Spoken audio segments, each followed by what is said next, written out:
Good morning, students. Now let us continue the chapter 1 of statistics, class 11, that is collection of data. This is part 2 video.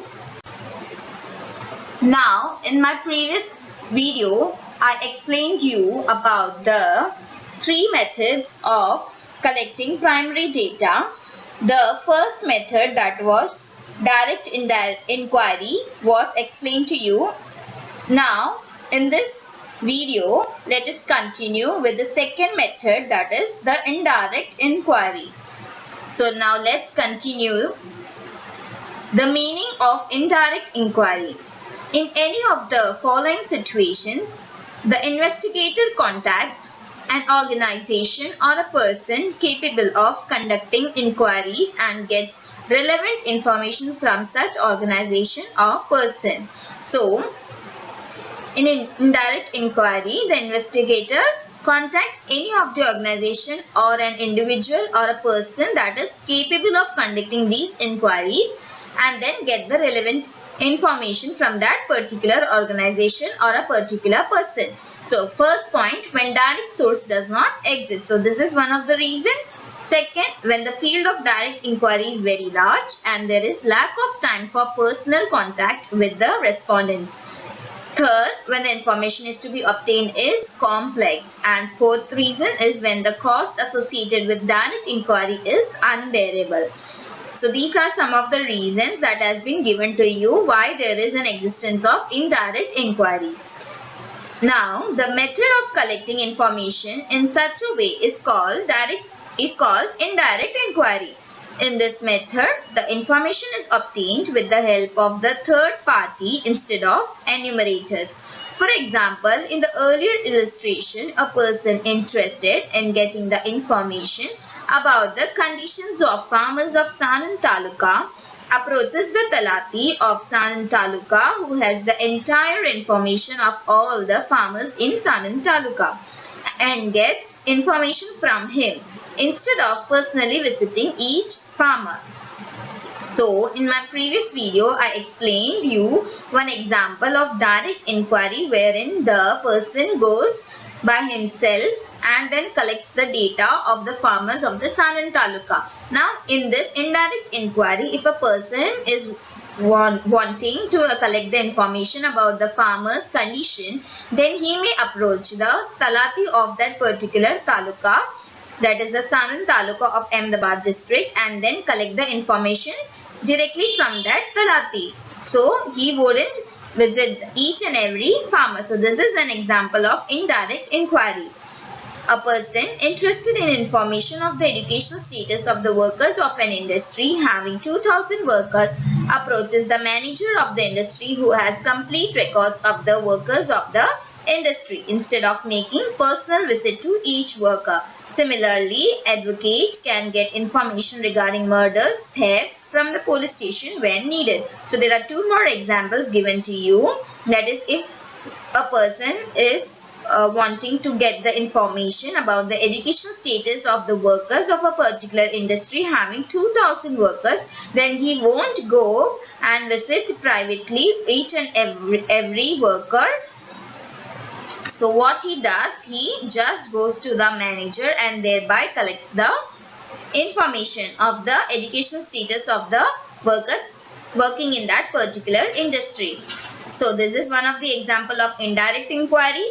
Another example is that a particular advocate can get the information regarding the thefts, murders from the particular police station whenever needed. Okay. Now, thus the method of indirect inquiry is quite popular in practice.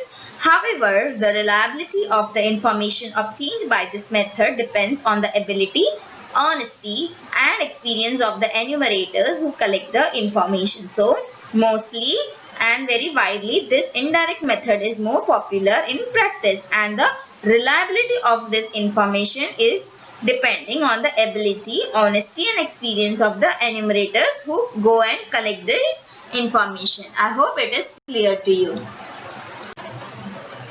Now, let's come to the page number 6, the advantages and disadvantages of indirect inquiry. The first point, this method is most suitable when the field of inquiry is very wide. So it is saying that this method of indirect inquiry is mostly used when the field of inquiry is very wide. Second, when a respondent associated with the inquiry is not willing to give information. This is the only useful method to collect the information. So, second advantage that whenever the respondents who are not willing to give the information or the appropriate information, in that case, this indirect inquiry is very much useful to us in collecting the information. Third point, it involves less cost, time and energy as compared to direct inquiry method. So, as in indirect inquiry, the method is something that the information obtained is like of secondary data. So, that is why it requires only less of cost, less of time and less of energy. Fourth point, this method is very much useful for various departments of government to collect various types of information. So, it is also useful for the various departments of the government to collect the various types of information from the people of the economy. So, these were the advantages. Now, let's come to the disadvantage. When individual or organization associated with the task of providing information have any prejudices or a biased attitude, the information becomes less reliable.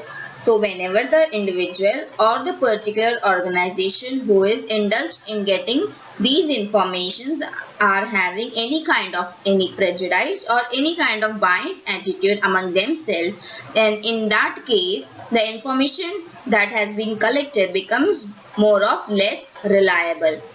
Understood? So, there should be no prejudice and biased attitude in this, but if it happens, this becomes a disadvantage.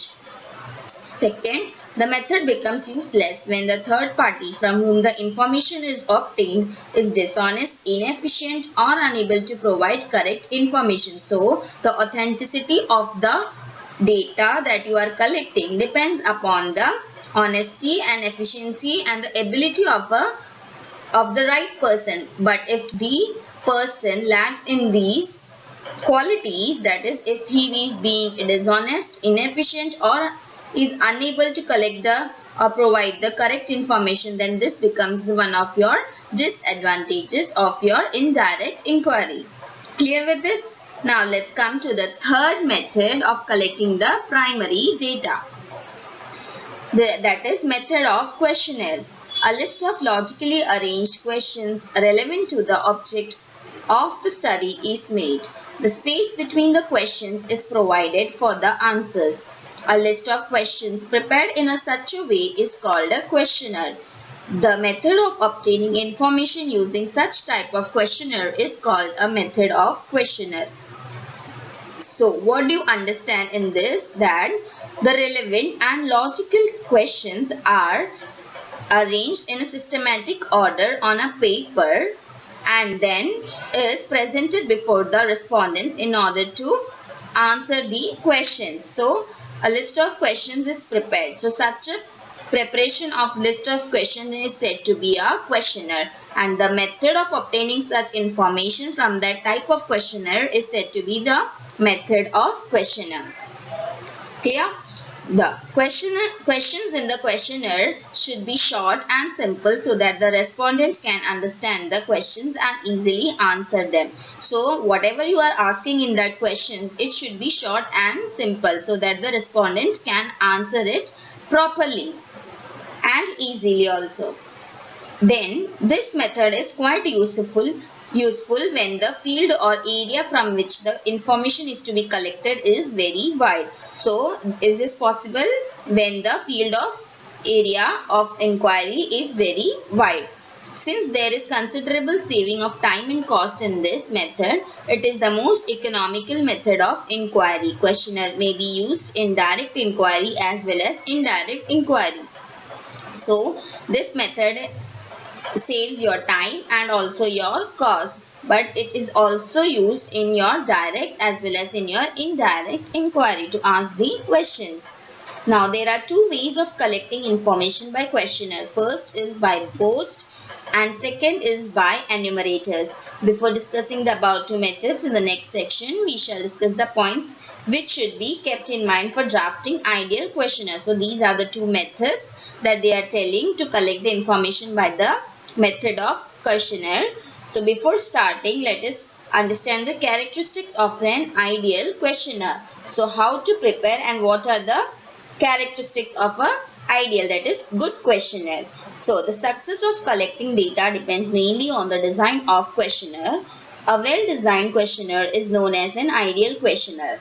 The following points should be kept in mind while drafting an ideal questionnaire. So let's read some of the points. The first point, it says every questionnaire must have a covering letter or an appropriate title so that the reader gets clear idea about the purpose of the study. So what it is saying, that the questionnaire should be given a clear and attractive title so that the reader gets interested in reading the title and answer it appropriately, and the purpose of the study is obtained. Clear with this? Then second point, it says number of questions should be as minimum as possible. The fewer number of questions have greater chance of getting better response from the respondent. Long questions discourage the respondent to provide accurate answer, particularly towards the end of the questionnaire. There is no specific rule for exact number of questions. If the number of questions is large, say 25 or more, it is advisable to divide the questionnaire into various parts to ensure clarity of questions. So what it is saying in the second point, that it should be very much precise, that the questions you are arranging, it should be very much precise. Too lengthy would bore the respondents or may discourage the respondents to provide the accurate answer. So it should be up to the point. The questions that you are asking, it should be directly to the point that you want to cover it. Say for an example, if it is 25 or more, then it is advisable to divide the questionnaire into various parts so that you ensure the clarity of the question. I hope it is clear to you. Now the third point, the number of questions in the questionnaire should be consistent with the purpose of the inquiry. So the purpose should be clarified of what you exactly want to ask and get the information, that is to collect the information from the people. Clear with this? So your purpose should be clarified initially. Now the fourth point is saying that questions should be simple, short and understandable. So whatever you are asking the questions, it should be in simple manner and short and understandable to each and every layman. They should not be ambiguous and dual in meaning. So whatever you are asking, it should be appropriate and should not having any dual meaning. For example, if the question is, are you educated? So the respondent cannot understand the meaning of educated. So does it mean that the education up to secondary or higher secondary or graduate? Instead, the question should be, what is your education level? Following 5 options can be considered for the answer to this question. A. Up to primary. B. Up to secondary. Up to higher secondary. D. Up to graduate. And E. Uneducated. So an example has been given to you, that if you are preparing a questionnaire and in that you are asking the education level, or you are asking, are you educated? So the respondent may get in confusion about what is actually educated means.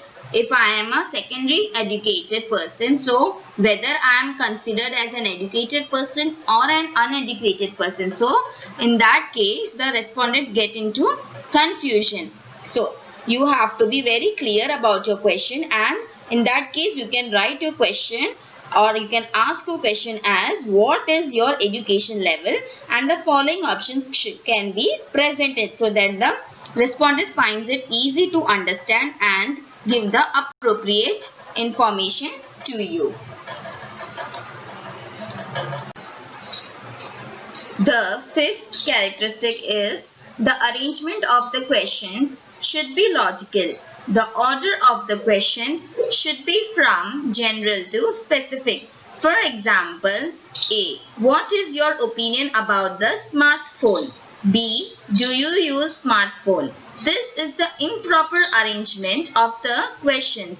The correct order is question B followed by question A. So, what it is saying that the arrangement of the questions should be logical so that the respondents can answer the question quickly without looking back and forth at the questions for the reference. So, here an example is being given to you.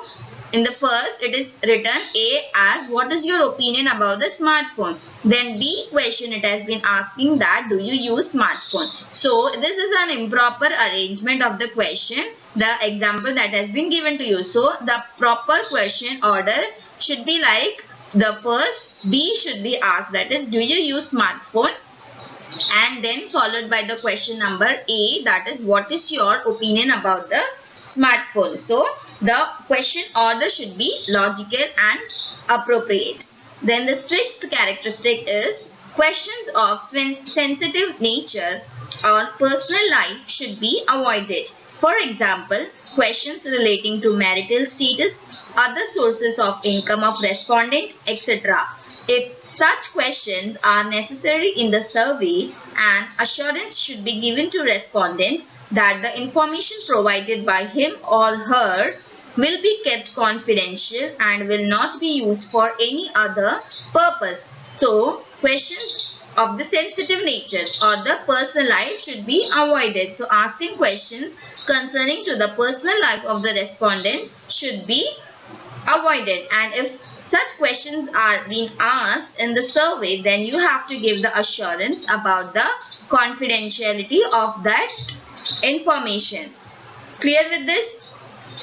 Now, the seventh characteristic is answers to the questions should be free from any calculations. For example, avoid a question like what is the average income of the earning members of your family. So, questions which require numerical calculations should be avoided. Now, the eighth characteristic, the questions having answers yes or no or multiple alternatives should be asked. But the questions whose answers do not have specific options should be avoided. For example, what is your opinion about the semester system against the yearly system in the education? Since there are a lot of variations in the answers like strongly in favor, B in favor, C neutral, D against, E strongly against. So, there are difficulties to tabulate or interpret. Hence, if necessary, there must be minimum number of such questions in the questionnaire. So, there should also be short and clear. Such questions whose answers is like yes or no or multiple alternatives, such questions should be short and very much clear and precise to the respondents. Clear with this? So, hence, if necessary, there must be minimum number of such questions in the questionnaire, as I said. Now, let us see an example of the questionnaire. A specimen questionnaire for collecting information of the study habits of 12th standard students of Gujarat state has been given to you. So, here you can see one example of the questionnaire has been given to you. You can refer to it just for an example. I hope it is clear to you. So, now there are two ways of collecting the information by questionnaire. First by post and second by enumerator. So now let's come to the meaning of questionnaire by post. After preparing an ideal questionnaire, it is dispatched by post to respondents from whom the information is to be collected, along with the request to complete and return it in a given period of time. So, the investigator, after preparing the ideal questionnaire by him, then it is dispatched by post to the respondents from whom the information is to be collected. And then, along with that post, a request is also being given to complete it and return it in given period of time to the respondents. Therefore, it is necessary to send a blank envelope along with the questionnaire to all the respondents bearing the address of the investigator and a proper postal stamp. So, after then, it is also necessary to send a blank envelope along with the questionnaire to all the respondents which is having a address of the investigator and a proper postal stamp. Since the answers to the questions are to be given by the respondents themselves, it is essential that the questions in questionnaire are clear, short, simple, relevant and self-explanatory. So, in this method, the post is being given to the respondents and there is no one to help them when there is a doubt arising. So, in that case, the questionnaire that you are preparing or the investigator that has been preparing, it should be clear, short and simple and relevant and self-explanatory so that the respondent find it easy to answer all the questions and the investigator is benefited by getting the appropriate information. Clear with this? Now, nowadays questionnaire may be sent through computer, that is by email and mobile phone also. So, this is you are knowing. Now, the advantages of the questionnaire by post. This method of collecting data is quite useful when the field of investigation is very vast. So, it is useful when the field of inquiry is very vast. So, you are knowing about this. Then second advantage is this method is simple and it provides large amount of information with less expense. So, this method of questionnaire is very simple. Only you have to prepare the questionnaire, that is the ideal questionnaire, and it would provide a large amount of information with the less expense. Third, by this method, investigator can get information from respondents of those areas where it might be difficult to reach personally or by telephone. So, this is again a method where telephone availability is not there and to reach it by personally is not made possible. So, in that case, this method is more reliable to get the information from the respondents.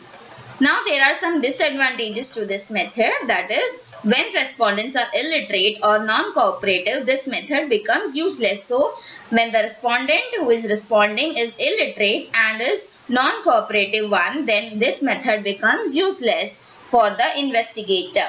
Sometimes information provided by the respondents may not be correct or they may return incomplete or blank questionnaire to the investigator. So, sometimes the respondents may not be sure about what to answer and maybe in a situation of confusion. So, he may return it incompletely or blank questionnaire to the investigator. So, this becomes a disadvantage. Then, the third one is there may be a loss of questionnaire or the delay in getting the information because of the laziness of the respondent. So, if the respondent is lazy, then this method becomes a disadvantage to the investigator. Fourth, there is a lack of assistance or a person who clarifies the instruction or gives explanation of the questions that may arise. Hence, there is a possibility of misinterpretation of the question. So, as I said earlier, there is no one to help or to clarify the doubts that arise in the mind of the respondent. So, in that case, there is a possibility of misinterpretation by the respondent and may end up by giving the wrong answer to the question that has been asked. So, I hope the meaning and the advantages and disadvantages by the questionnaire by post is clear to you. So, students, I hope today's session was clear to you. In this video, I end up by teaching you the questionnaire by post. In the next session, I would be continuing by the second way of collecting the information by the method of questionnaire by enumerator. So, till then, stay safe and stay tuned with me with the next session. Thank you.